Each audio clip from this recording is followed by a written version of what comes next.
Well-known character actor Ron Canada brings new layers of family drama to the Irrational Season 2.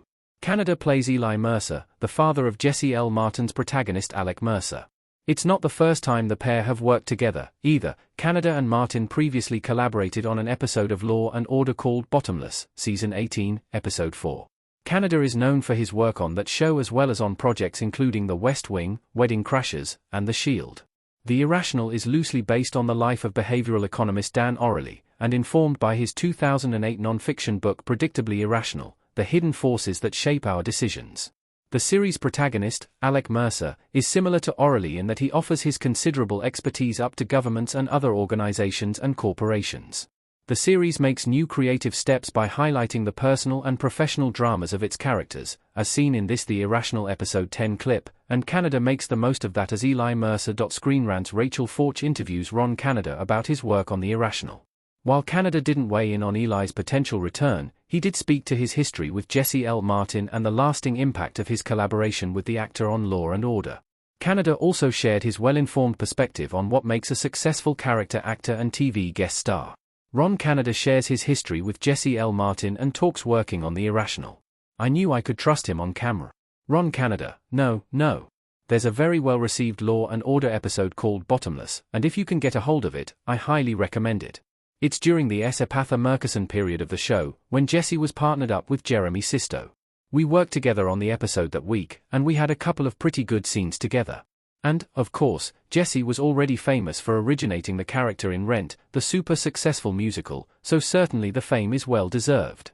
But at the end of the episode, Bottomless, Jesse gave me with a gift that I still have, and I still wear, a long-sleeved black Law and Order t-shirt. In New York City and Manhattan, Law and Order gear has tremendous cachet. When people comment on it when I'm wearing it and say, "Where can I get one of those?" I say, "Oh, you had to have played on the team." But that was a gift that Jesse gave me at the end of the episode, so we had that history. I knew I could trust him on camera, and I think he knew he could trust me. Trust in the professional sense, and the work sense. So, we had background going into this, and I'm sure, in his position, he had some say in who got cast as his dad. They had to run it by him, so I knew, since I got cast, he certainly didn't hate me. Ron Canada: For one thing, in this particular episode, a certain parent-child dynamic is reversed or stood on his head. I don't want to do a spoiler thing, so I'll just say that the father-son relationship is looked at from a little different lens. That's number one. Number two, whenever you have class at the top of the call sheet, number one on the call sheet is someone the studio believes in and is invested in, and the audience is invested in. They have a tremendous responsibility in a TV show like The Irrational. The work burden on Jesse and all other lead actors without a huge ensemble, people who are on screen in an episode 75% of the time, is enormous. The viewers have no idea what these folks go through and how hard they work to maintain the show, and they earn deeply their money. I've been around this a long time, as you cited, but when you have class at the top, there's a sort of civil atmosphere that makes it easy for people to work. There's a kind of conduct all around that. Number one sets the example, and then it permeates everything else.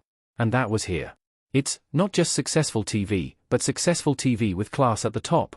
I've worked with Blair Underwood, Martin Sheen, the late James Garner. I did a long run on Broadway with Bryan Cranston. I cite these gentlemen because they're all who I want to be when I grow up. That kind of class at the top permeates the atmosphere. Ron Canada: No. That stuff happens sometimes in movies, but television episodes, no matter what the series, are a kind of industrial process.